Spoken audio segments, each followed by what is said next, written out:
This is the book of love. The Bhagavatam is a book of love, and all the books of our Gaudiya Vaishnava Acharyas are spin-offs and takeoffs and expansions and sourced from the Srimad Bhagavatam, these Gitas. So this is a love story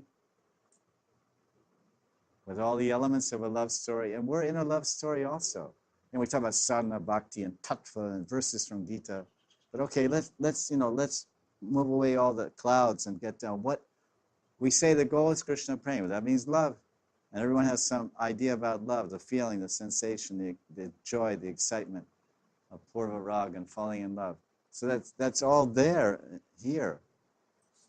So it's a fact, everywhere Krishna appears to reject his devotees.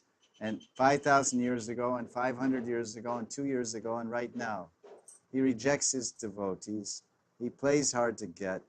And it's all the same dance, all the same moves, all the same phrases, all the same exchanges that Krishna does with the gopis, he does with every single serious sadhaka that surrenders to his lotus feet.